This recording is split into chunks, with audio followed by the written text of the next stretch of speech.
Hello there, Sarah from 17 once again. This is my Devil May Cry demo walkthrough. This is Son of Sparda difficulty, and this is the secret ingredient boss battle. So, I actually think that this is the weakest part of the demo. The reason I say this is because you fight too many phases of this boss, and bosses have never really had that many phases in Devil May Cry's. It's generally been, you know, instances throughout the fight where they change their behaviours, but not necessarily, you know, different life bars and things. Unless you count Devil May Cry 2, which no one counts. And I think it's a bit of a disservice because essentially it's 3 of the exact same phase repeated, and it can get a little bit repetitive, and I do believe that that's not the best representation of a game that I believe is going to be extremely good. So it's a little bit of a shame. And the boss design itself, if you do the strategy what I'm doing, which is the parry technique, is pretty simple. You shoot at her until she swings at you, and then you hit her hand the instant it's about to hit you. Once you do that, you come in, smack her a bit when she rears away. You want to use the Devil Whip to grab her face and do a face slam. At this moment in time, I am fucking up a little bit. I'm not getting as many style points as I would like, but that's just how it works. Whenever you see those orange auras on the floor, that means that she's going to raise some of those like stalactites, or I can't remember which one that is, the ground on sky one.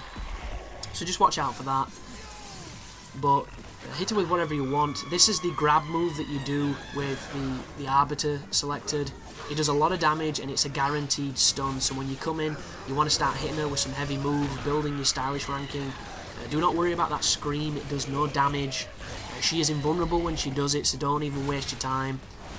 And just watch out for the puke attack. If she starts to rear up to puke on the floor, you want to leave the platform using the angel arm.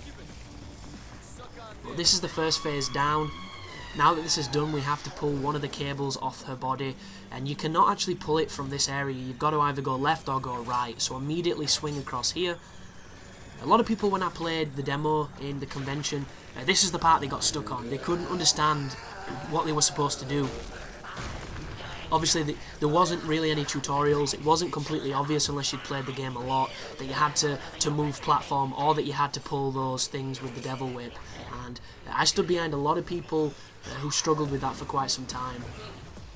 And you don't want to be the dickhead that goes, I think you're supposed to pull this, because, you know, they're discovering the game in their own way. That is when she pukes, get off the platform. There you go. But very interesting, because there were a couple of situations where I watched people struggle on the demo purely because they didn't know what the game wanted them to do. And it's moments like that when you realise how much you play video games compared to the average person. Because one thing that you learn if you're a gamer, and if you're a serious gamer like I believe myself to be, is the problem solving that happens in games comes a lot more natural to you because you understand what the game is expecting of you. You realise that there is a state that you have to occupy to get onto the next section. And a lot of people probably don't have the same kind of mentality, especially if they're only playing, you know, a handful of games for not very long. So it is quite funny to see, not in a disrespectful way, just in a, this seems really obvious to me, but these people, it's the last thing on the world they would have thought of. And I find that fascinating. But I suppose it's like anything else. I can't drive a helicopter or fly a helicopter, and to the people that do, it's probably all muscle memory, because it's, you know, it's intrinsically what you've been taught or what you've learned. But now we've done the second phase. This is the final phase. After we do this, the boss is dead. A good strategy for this final section is, now that we've got Devil Trigger, you want to use it, but do not use it where I use it. I make a big mistake here, guys. What I should have done is I should have waited for this. After I do the face plant, activate Devil Trigger now, and you will kill her right here. You will not have to do another parry, because the parry timing is pretty simple for the fight, but the amount of times I fucked it up, I would forgive anybody who has trouble with that parry timing, purely because I got punched a lot when I was trying to record this. This was not the first take. But I believe this is the one that ends up killing her. And I'm looking forward to seeing what the other boss fights are in the game, because I know they're going to be much more creative than this one. Because this is definitely going to be the first boss, I can almost tell. It just feels like a beginner boss fight. And something really interesting here for you as well, guys. I don't know if it's because the demo cuts off intentionally or because they've taken it out of the game, but at the end of this we're going to jump across a gap, the ground's going to start breaking and the demo ends. But when I played at the convention, it carried on after this part, and there's a next sequence.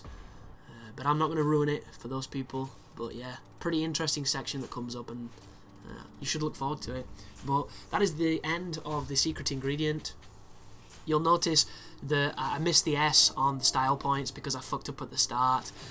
No deaths, no items used, and I've already found all the stuff, so I get maximum completion, and I get the triple S rank. So thanks for watching, I hope the video helps, and there's going to be more content from this demo, so look forward to it, and you take care now.